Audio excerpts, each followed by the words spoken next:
सूर्य ढलने लगा था। जंगल में हल्का अंधेरा छाने लगा था। चंपा एक बड़े पेड़ के नीचे बैठी थी। उसकी आंखों में चिंता और बेचैनी झलक रही थी। उसका मन अनगिनत सवालों से घिरा था। तभी झाड़ियों में सरसराहट हुई और लोमड़ी धीरे धीरे उसकी ओर बढ़ी।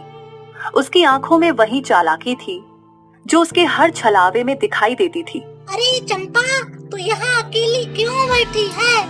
इतनी उदास क्यों लग रही है? क्या बात है? बस अपने बच्चे के बारे में सोच रही हूँ।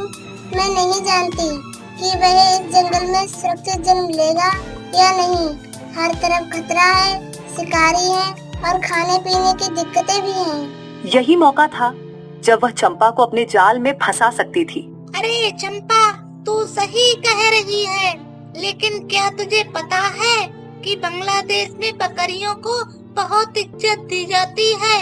वहाँ तेरे जैसी गर्भवती बकरियों के लिए खास इंतजाम है, अच्छा खाना, आरामदायक जगह और सबसे बड़ी बात, वहाँ तेरा बच्चा पूरी तरह सुरक्षित रहेगा। सच कह रही हो? वहाँ बकरियों को इतना सम्मान दिया जाता है? हाँ, मैंने खुद देखा है। वहाँ के जानवर बकरियों को बहुत प्यार करते हैं। कोई तुझे नुकसान नहीं पहुँचाएगा।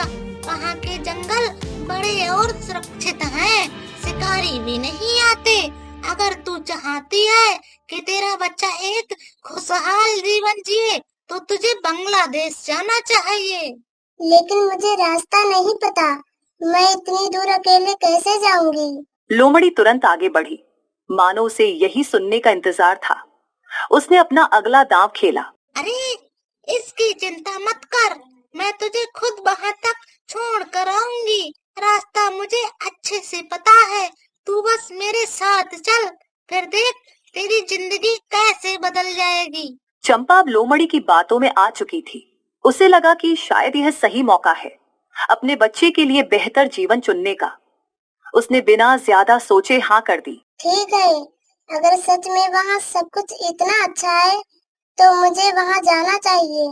बहुत बढ़िया, अब ज्यादा समय बर्बाद नहीं करना चाहिए। चल, मैं तुझे अभी वहाँ तक लेकर चलती हूँ। रात का समय हो चुका था। जंगल के रास्ते घने और सुनसान हो गए थे। चंपा और लोमड़ी धीरे धीरे बांग्लादेश की सीमा की ओर बढ़ रहे थे। चारों ओर अंधेरा था। ठंडी हवा पेड़ों की शाखाओं को हिला रही थी और हर तरफ अजीब सी खामोशी थी। चंपा धीरे धीरे चल रही थी, लेकिन उसके मन में अब घबराहट होने लगी थी। लोमड़ी तो मेरे साथ है, लेकिन मुझे ऐसा क्यों लग रहा है कि यह सब गलत हो रहा है? क्या हुआ चंपा, डर लग रहा है? अरे तू बेवजह डर रही है, यह सब तेरा बहन है। बस थोड़ी दूर और फिर तेरा नया घर तुझे मिल जाएगा। चंपा उसकी बात सुनकर असमंजस में पड़ जाती है, लेकिन उसके पास और कोई रास्ता नहीं था। वह सिर झुकाकर फिर से चलने लगती है। उसकी आंखों में डर था, लेकिन मन में अब पछतावे की एक हल्की लहर भी उठने लगी थी। लोमड़ी, मुझे सच सच बता, क्या वहाँ सच में मेरे लिए सुरक्षा है? क्या वहाँ बकरी जैसे जानवरों को इज्जत दी जाती है? मुझे इस सफर के बारे में बहुत अजीब लग रहा है। अरे तू कितना सोचती है, मैंने तुझसे पहले ही कहा था कि वहाँ तेरी जिंदगी बदल जाएगी। तुझे बस थोड़ा भरोसा रखना होगा।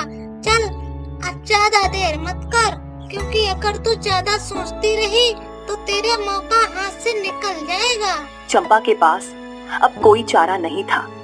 उसका मन डरा हुआ था, लेकिन लोमड़ी ने उसकी कमजोरी का फायदा उठाते हुए उसे और आगे बढ़ने के लिए मजबूर कर दिया। वह धीरे धीरे आगे बढ़ने लगी, लेकिन उसके मन में पछतावे की लहरें उठ रही थीं। उसकी आंखों से आंसू गिरने लगे, लेकिन अब पीछे लौटना संभव नहीं था। बांग्लादेश के जंगल में हलचल मची हुई थी। एक पेड़ की ऊंची टहनी पर एक उल्लू बैठा हुआ था। उसकी बड़ी बड़ी आंखें चमक रही थीं। अचानक वह फड़फड़ाया और तेजी से जंगल के भीतर उड़ गया। कुछ दूरी पर एक नदी के किनारे लकड़बग्घा, गैंडा, बाघ और कुछ अन्य जानवर बैठे थे। जब उल्लू वहां उतरा, तुम सबने सुना? भारतीय जंगल से एक बकरी हमारी सीमा की ओर बढ़ रही है। क्या कहा? एक भारतीय बकरी? यहाँ यह कैसे हो सकता है? यह बड़ी दिलचस्प बात है। यह बकरी इतनी हिम्मत कैसे कर सकती है कि हमारी सीमा में घुसे? यह कोई साधारण बात नहीं हो सकती। अगर ये बकरी हमारी सीमा में आई है तो इसके पीछे जरूर कोई गहरी साजिश होगी। हमें इसे रोकना होगा। सभी जानवरों के चेहरे पर गंभीरता आ गई। वे समझ चुके थे कि यह सिर्फ एक बकरी का मसला नहीं है, बल्कि इससे उनकी सीमाओं और जंगल की सत्ता का सवाल जुड़ा हुआ था। तभी झाड़ियों में हलचल हुई और वहां से एक चालाक लोमड़ी निकल कर आई। अरे मूर्खों, घबराने की जरूरत नहीं है। यह सब मैंने ही प्लान किया है। मैंने इस मासूम बकरी को यही यकीन दिला दिया कि बांग्लादेश में इसकी जिंदगी बदल जाएगी, और देखो वह मेरे झांसे में आ चुकी है। तो क्या कहना चाहती है? इसका क्या मतलब? मतलब यह है कि अब यह बकरी हमारी कैदी बन चुकी है। जैसे ही वह हमारी सीमा में दाखिल होगी, हम इसे पकड़ लेंगे और अपने जंगल के लिए इसका इस्तेमाल करेंगे। इससे हम भारत के जानवरों को यह भी दिखा देंगे कि हमारी ताकत कितनी ज्यादा है। तो फिर इसे मजा चखाने का वक्त आ गया है। हमें इसे जबरदस्ती रोकना होगा ताकि यह कभी वापस ना जा सके। हाँ, और हमें इसे सबक सिखाना होगा कि हमारी सीमा में घुसने वालों के लिए कोई दया नहीं है। इसे यहाँ कैद कर लेना चाहिए। सभी जानवरों ने सिर हिलाया और अपनी योजना तैयार करने लगे। अब उनकी नजरें उस बकरी पर थीं, जो धीरे धीरे उनकी ओर बढ़ रही थी, पूरी तरह अनजान कि वह एक भयानक जाल में फंसने वाली है। जैसे ही चंपा बांग्लादेश की सीमा में प्रवेश करती है, अचानक चारों ओर से अजीब अजीब आवाजें आने लगती हैं।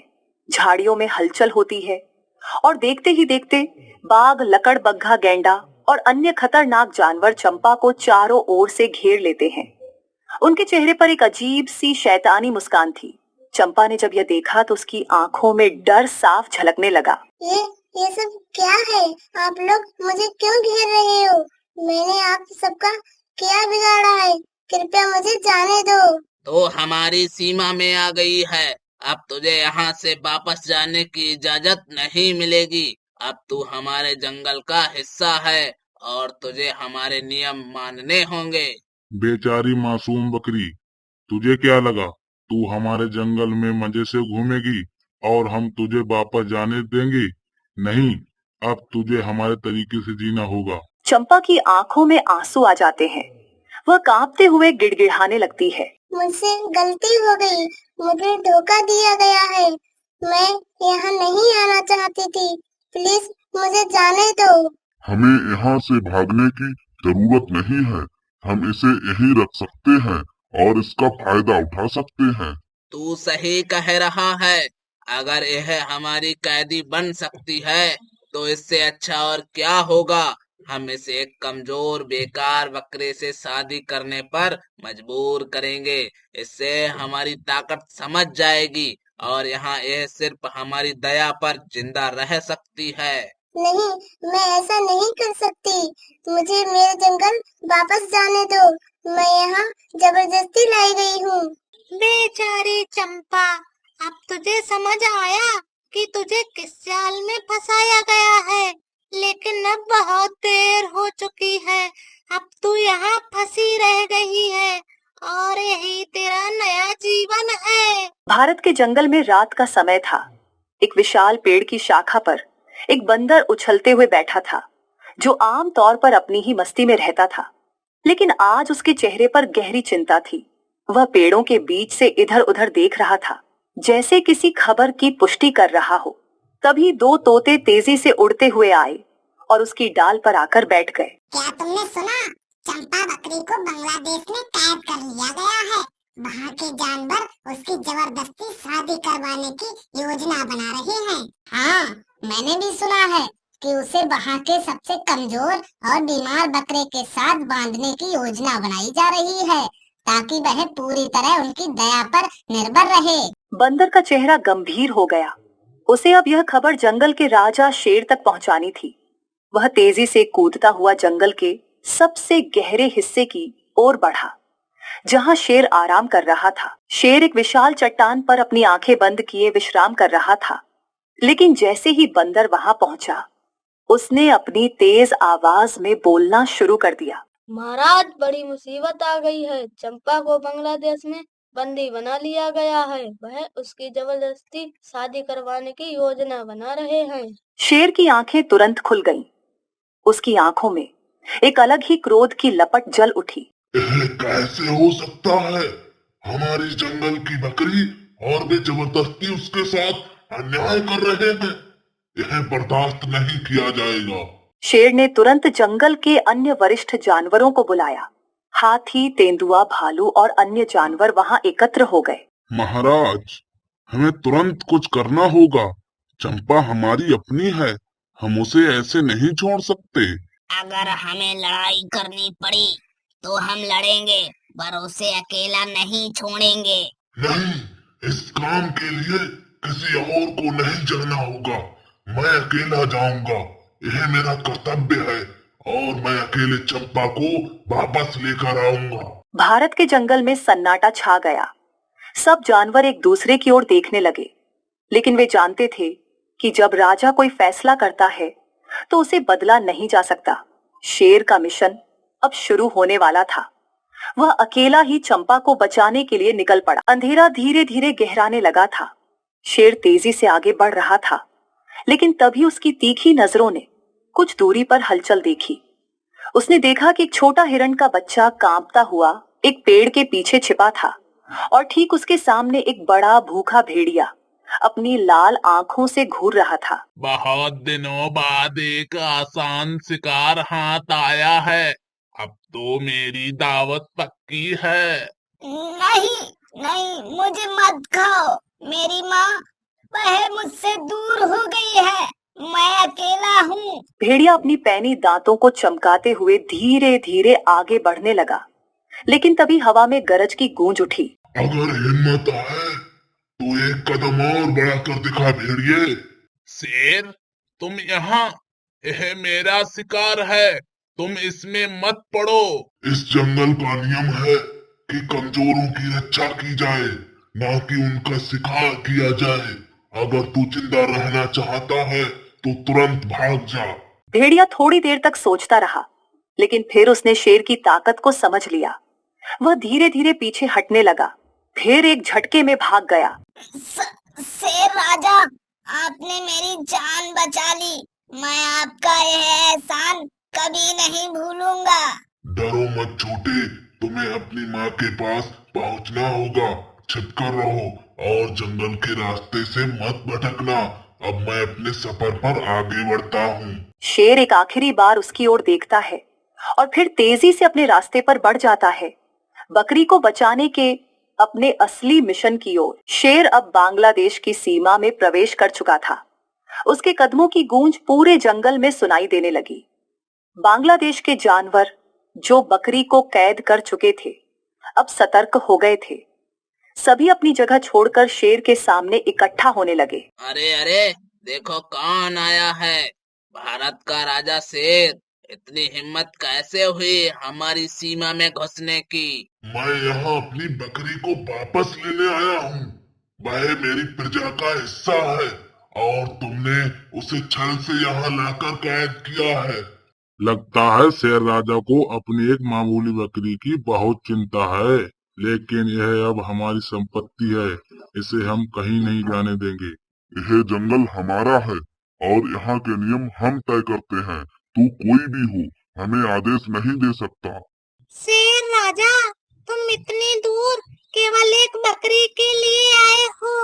क्या तुम्हें नहीं लगता कि यह समय और ताकत की बर्बादी है? बर्बादी? मेरा कर्तव्य मेरी प्रजा की रक्षा करना है, और अगर तुम सबने सोचा कि मैं इसे छोड़ दूंगा तो यह तुम्हारी सबसे बड़ी भूल होगी। और अगर हम इसे जाने ना दें तो क्या करोगे? तो फिर मैं अपनी ताकत से इसे छीन लूंगा। तुम सब मेरे रास्ते से हट जाओ, वरना अंजाम बुरा होगा। तुम सबने बहुत समय बर्बाद कर दिया। अब मैं इसे अपनी ताकत से ही लेकर जाऊंगा। युद्ध के लिए तैयार हो जाओ। शेर ने बिना वक्त गंवाए अपनी पूरी ताकत से हमला बोल दिया। शेर ने एक जोरदार छलांग लगाई और सीधा बाघ के ऊपर जा गिरा। दोनों जंगल के दो सबसे ताकतवर शिकारी थे और उनकी टक्कर भयंकर थी। लकड़बग्घा और गैंडा भी शेर पर हमला करने दौड़े, लेकिन शेर ने अपने पंजों से लकड़बग्घा को जोर से धकेल दिया, जिससे वह दूर जा गिरा। गैंडा अपने भारी शरीर के साथ शेर को मारने के लिए बढ़ा, लेकिन शेर ने फुर्ती से छलांग लगाकर खुद को बचा लिया और गैंडा पेड़ से जा टकराया। अभी भी समय है, बकरी को छोड़ दो और इसे खत्म करो। यह शेर बहुत ताकतवर है, हमें पीछे हटना चाहिए। बाघ अब हार मान चुका था। उसने हाँफते हुए शेर की ओर देखा और बकरी को जाने दिया। ले जा अपनी बकरी को, लेकिन अगली बार ये इतनी आसान जीत नहीं होगी। अब शेर राजा बकरी को लेकर भारत लौट आता है। जैसे ही वे भारत की सीमा में प्रवेश करते हैं, वहाँ के सभी जानवर खुशी से झूम उठते हैं। बंदर, तोते, हिरण और अन्य जानवर खुशी से नाचने लगते हैं। शेर राजा जीतकर आ गए, हमारी बहन बकरी वापस आ गई, न्याय की जीत हुई। आज जंगल ने फिर साबित कर दिया कि सच्चाई की ताकत सबसे बड़ी होती है। मुझे नहीं पता था कि मैंने कितनी बड़ी गलती कर दी। आपने न केवल मुझे बचाया, बल्कि मुझे सिखाया कि असली घर और परिवार की कीमत क्या होती है। मैं हमेशा आपकी आभारी रहूंगी। याद रखना, कभी भी झूठे वादों और धोखेबाजों के बहकावे में मत आना। अपना घर, अपनी मिट्टी ही सबसे अनमोल होती है।